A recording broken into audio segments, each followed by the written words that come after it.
Good afternoon. I am delighted to have this great honor of being here and having this opportunity to address you. I want to thank the National Commander. Thank you, Commander Barnett. I want to thank Verna Jones, your Executive Director, and Dewey Moss, aide to the Commander.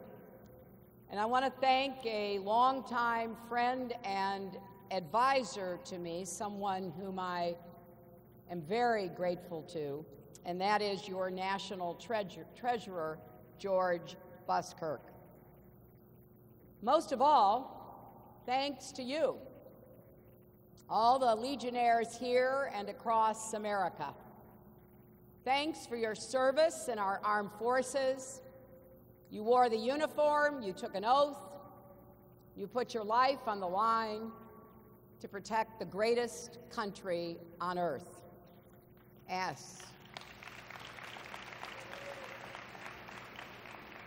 There are some who may argue with that, but not around me.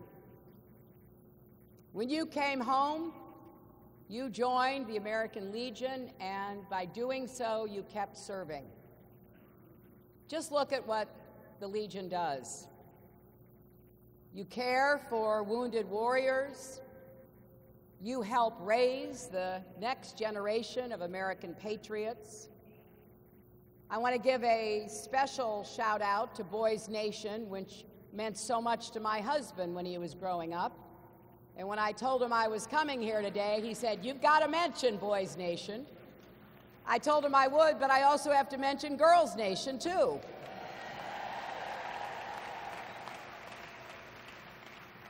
I want to thank your auxiliary, the world's largest women's patriotic service organization.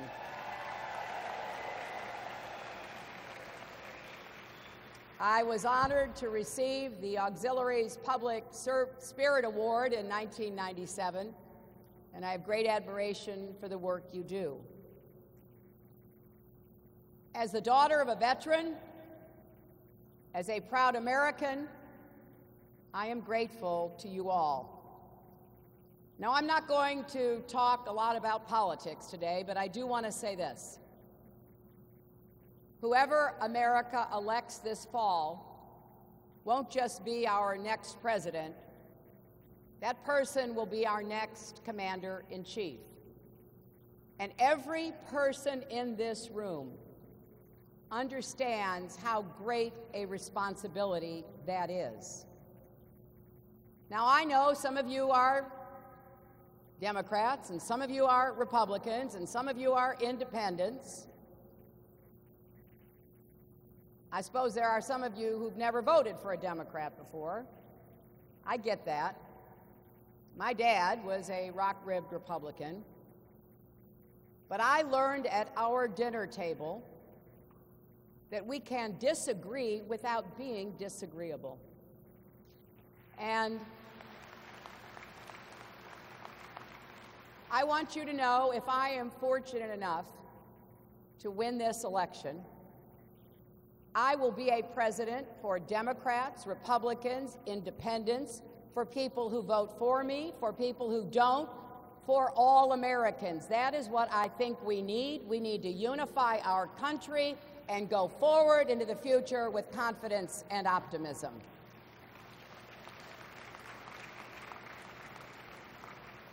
Today, I want you to know a little bit about where I stand and how I see the world and America's place in it. I spent 4 years as your Secretary of State. 8 years before that as Senator from the great state of New York. 6 years on the Senate Armed Services Committee. If there's one core belief that has guided and inspired me every step of the way, it is this: the United States is an exceptional nation. I believe we are still Lincoln's last, best hope of Earth. We're still Reagan's shining city on a hill. We're still Robert Kennedy's great, unselfish, compassionate country. And it's not just that we have the greatest military or that our economy is larger than any on earth.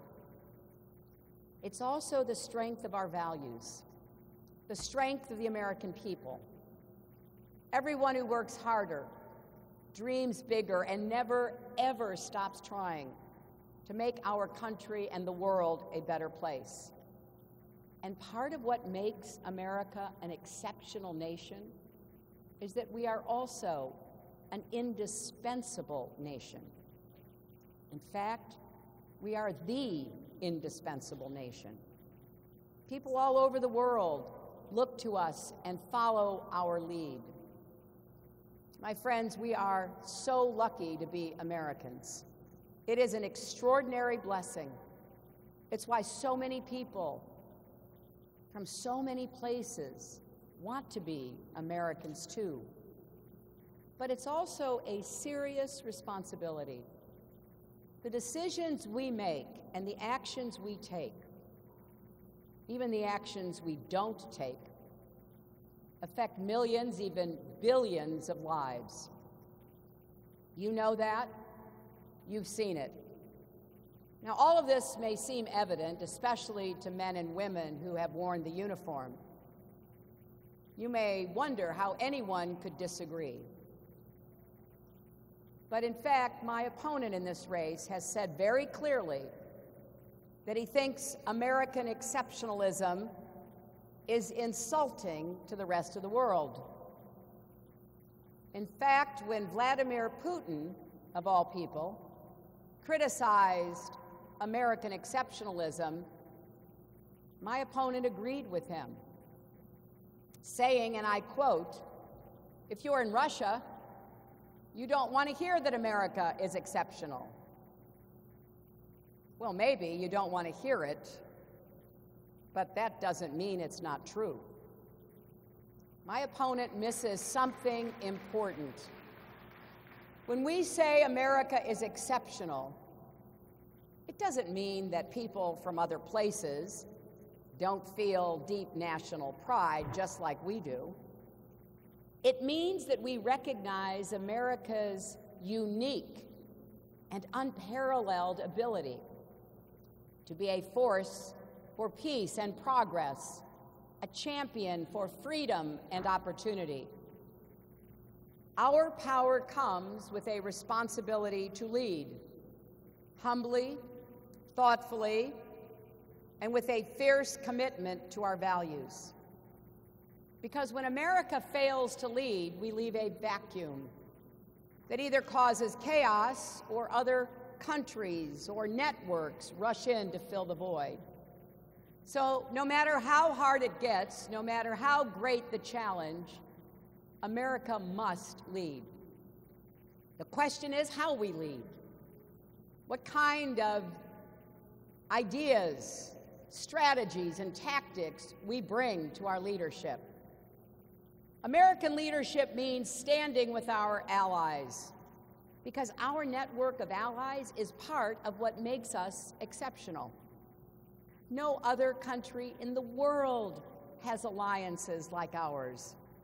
Russia and China have nothing close. We stand with our allies because generations of American troops fought and died to secure those bonds, and because they deliver for us every day. Our allies share intelligence on terrorists. They provide staging areas for our military so we can respond quickly to events on the other side of the world. Other nations' soldiers, sailors, airmen, and Marines often fight side by side with ours. Some of you may have served and fought alongside men and women from other countries. You saw them in action. You know how important these bonds are to our security. Threatening to walk away from our alliances, ignoring the importance that they still are to us is not only wrong, it's dangerous. If I'm your president, our friends will always know America will have your backs and we expect you to have ours. American leadership means bringing the world together to solve global problems as only we can. The United States built the International Coalition Against ISIS. Now we're working with partners to take back territory and defeat them without getting drawn into a ground war. We brought the world together to impose sanctions on Iran and secure a deal that puts a lid on Iran's nuclear program without firing a single shot. You don't build a coalition by insulting our friends or acting like a loose cannon. You do it by putting in the slow, hard work of building relationships. Getting countries working together was my job every day as your Secretary of State. It's more than a photo op. It takes consistency and reliability. Actually, it's just like building personal relationships. People have to get to know that they can count on you, that you won't say one thing one day and something totally different the next. And it certainly takes more than trying to make up for a year of insults and insinuations by dropping in on our neighbors for a few hours and then flying home again. That is not how it works. American leadership means leading with our values, in pursuance of our interests, in protection of our security. At our best, the United States is the global force for freedom, justice, and human dignity. We celebrate our diversity as a source of national strength. Just look at our armed forces, which represents all races, religions, ethnicities, and yes, immigrants from other countries, all fighting for the red, white, and blue. We stand up to regimes that abuse human rights. We stand up for religious and ethnic minorities, for women, for people with disabilities. And we comport ourselves with honor. There's no better proof of that than what our Navy SEALs did during the raid to kill Osama bin Laden.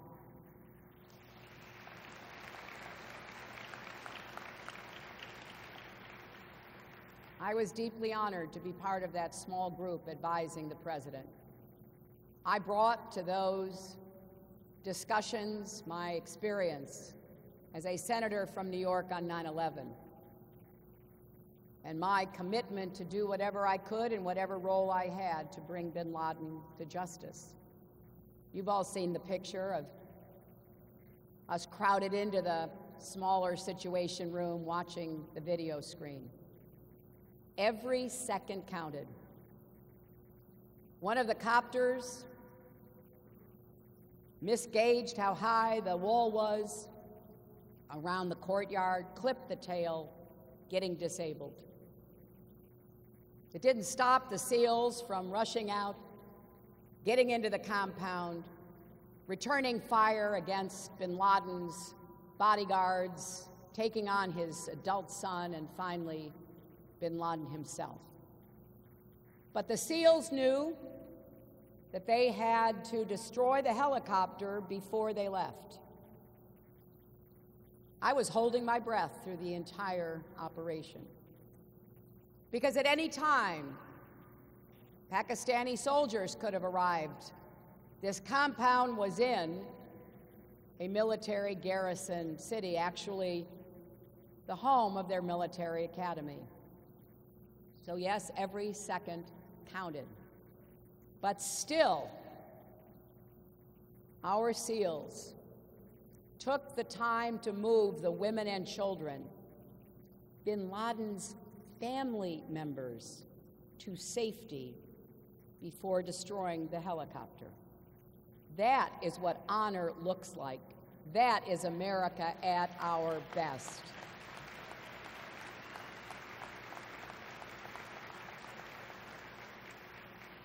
Maybe the soldiers of other nations wouldn't have bothered. Or maybe they'd have taken revenge on those family members of terrorists. But that is not who we are. And anyone who doesn't understand that doesn't understand what makes our nation great. And let me say something else about American greatness. There's no question we face real threats and real enemies that we need to confront and defeat. But my opponent is wrong when he says America is no longer great. Consider the record of the past 8 years. In 2009, our global economy was collapsing. Osama bin Laden was plotting. We had more than 180,000 troops fighting 2 wars. Iran was racing toward a nuclear weapon. Many of our allies were less supportive of American leadership than they had been in decades. Look where we are now. We've pulled the global economy out of free fall thanks to the hard work and sacrifice of the American people. We've redeployed well over 100,000 troops from Iraq and Afghanistan so they can go home, rest, and train for future contingencies. We cut off Iran's path to a nuclear weapon. We convinced Russia to reduce their nuclear weapons arsenal. We protected our ally Israel, and we brought Osama bin Laden to justice. We did that. We Americans did all of that, working together across party lines. And there is no question we have more work to do. But let's be clear, we are stronger together.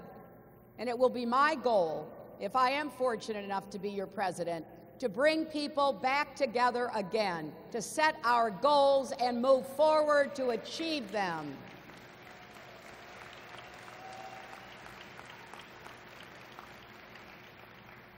I know we can't cozy up to dictators. We have to stand up to them. We can't contain ISIS. We must defeat them, and we will. We will do whatever is necessary for as long as it takes to bring them to justice and end their reign of terror once and for all. This election is about how to make things better. Now, make no mistake, I believe we do have better days ahead. But things could also get worse. If more countries get nuclear weapons, if we abandon our allies, if our commander-in-chief orders our military to break the laws and commit torture or murder terrorist family members. That's why it is so critical we get this right. And let me underscore what I have said throughout this campaign. We must only send our troops into harm's way as a last resort, not a first choice. That must be our bedrock principle. But we must be able to act decisively on our own when we need to. I completely reject anyone, including my opponent, who calls the American military, and I quote, a disaster. That is an insult to the men and women serving today and all who have served before, who put their lives on the line. It's just not true. We do have more work to do to continue to have the strongest, most effective military in the world. I know this is something that matters a great deal to everyone in this room. And here's what we have to do. We can't lose our military edge. That means giving the Pentagon the stable, predictable funding it needs to make smart investments. You've heard of the sequester, the arbitrary caps that Congress has imposed on our entire government for the past several years. Now look, I am all for cutting the fat out of the budget and making sure we stretch our dollars, and proud of the fact that when my husband left office, we had a balanced budget and a surplus. And I hope that someday we can get back to doing that. But we cannot impose arbitrary limits on something as important as our military. That makes no sense at all. The sequester makes our country less secure.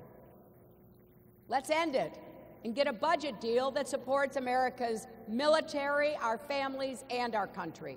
And let's make reform a priority so that the Defense Department spends its budget on the right things. And by the way, the last thing we need is a president who brings more name-calling and temper tantrums to Washington.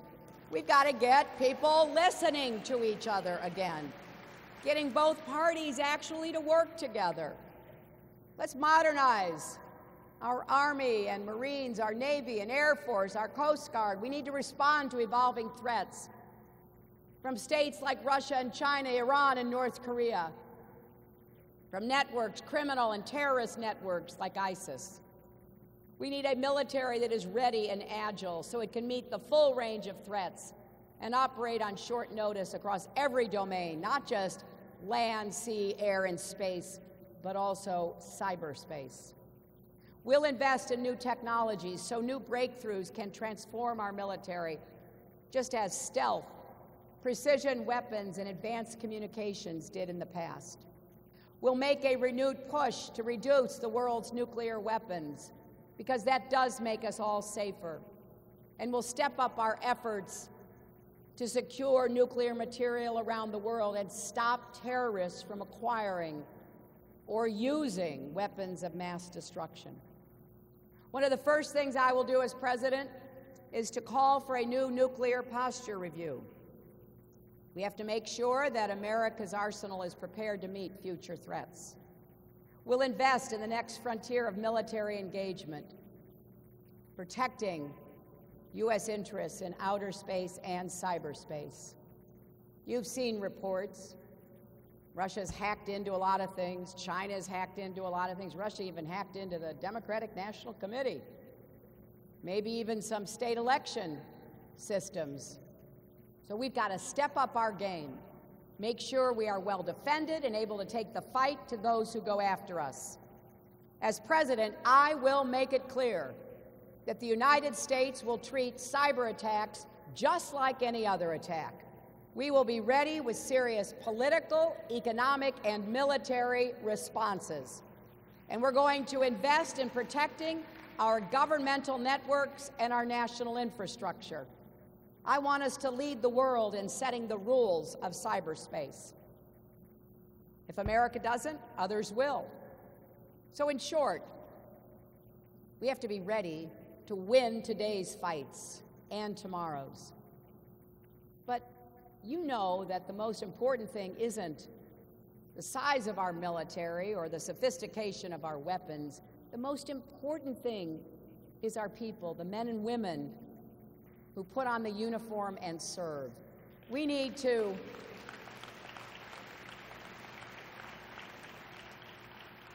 take a hard look at our military's personnel policies to make sure we are doing everything to attract and keep the best and the brightest who volunteer. We need to support not only them, but also their families. And as president, I will never forget the debt we owe to our veterans and your families who also served. I will never, ever disrespect Gold Star families who've made the ultimate sacrifice for our nation.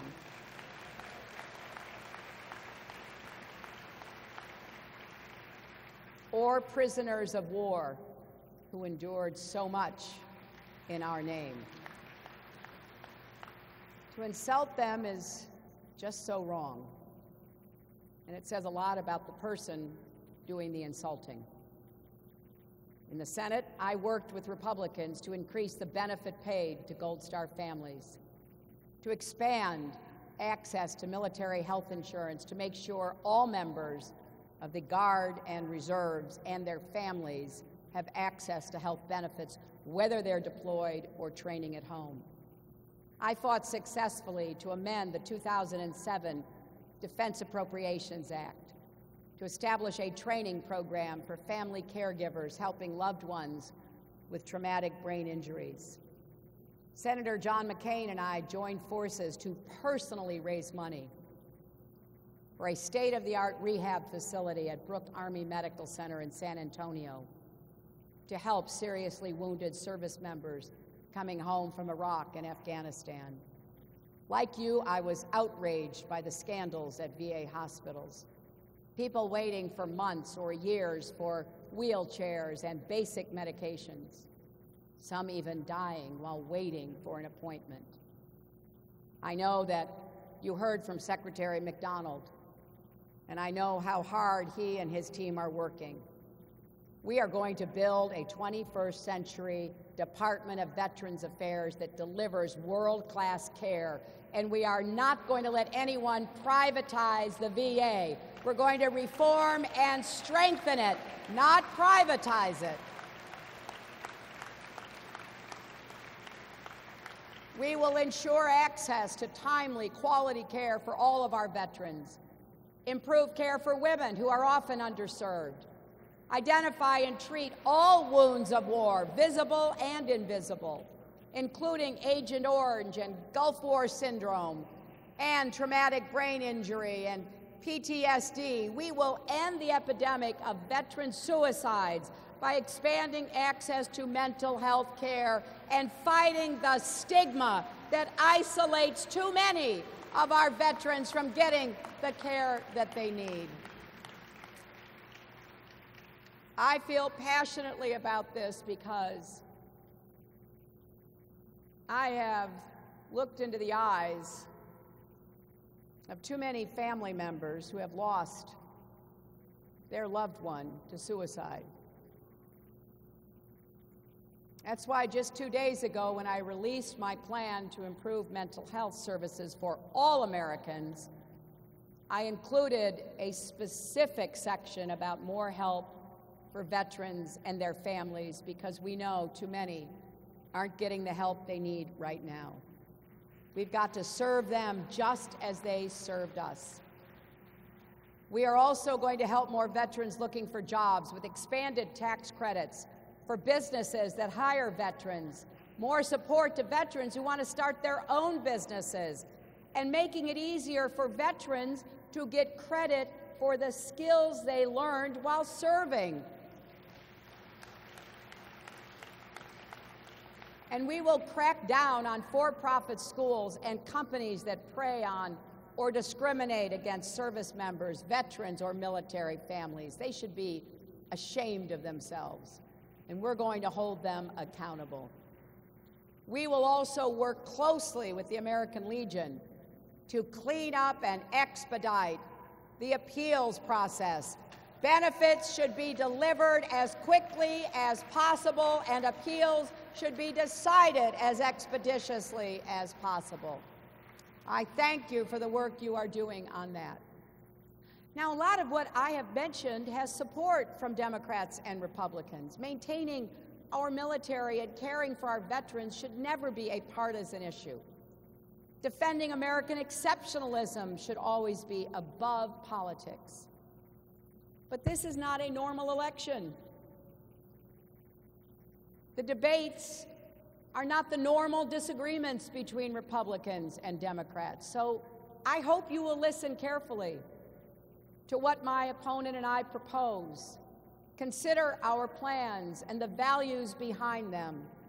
And after you've given us both a fair hearing, I hope you will join the growing number of Americans, Democrats, Republicans, and independents, who are supporting our vision for the kind of future that we want for our country. This election shouldn't be about ideology. It's not just about differences over policy. It truly is about who has the experience and the temperament to serve as President and Commander-in-Chief. Just 3 weeks ago, 50 Republican national security experts who served in prior Republican administrations wrote a letter saying that they will not vote for Donald Trump because he would be, in their words, the most reckless president in American history. By contrast, I am deeply honored to have so many retired military leaders backing me, along with these Republican experts. I'm supported by people on both sides of the aisle and both sides of the debates that have defined our foreign policy for the last 30 years. They know I believe in a bipartisan foreign policy. They know I believe we should be finding ways to bring our country together around national security, our role in the world, our values. They know they can count on me to do that. And what matters to them is that we make the right choice in November.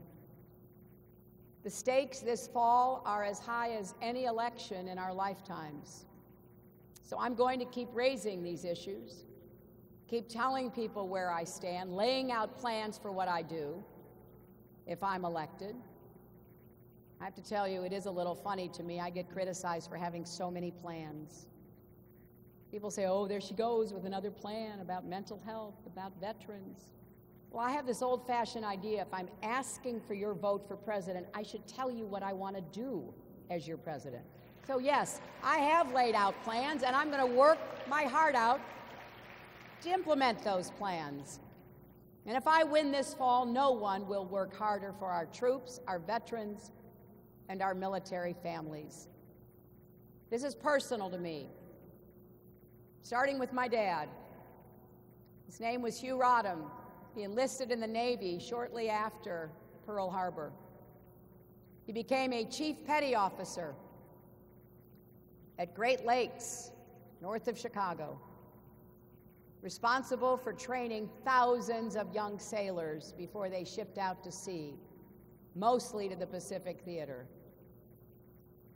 After my dad died, I received letters from men who had served under him. I treasure them to this day. My father told me how emotional he got when he accompanied his trainees to the West Coast and saw those young sailors get on board their ships. He knew some of them wouldn't survive, but he believed in their cause, he believed in them, and they went to serve, to protect our country.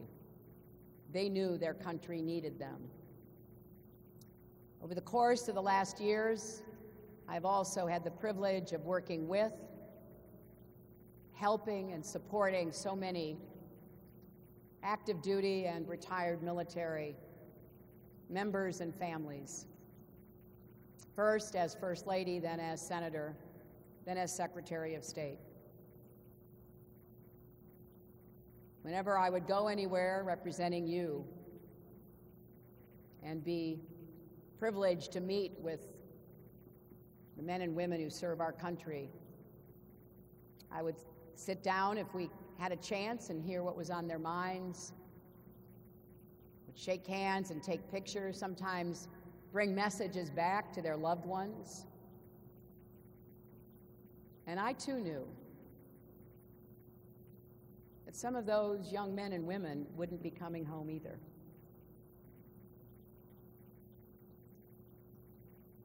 It's that kind of courage and honor that our men and women in uniform demonstrate every single day.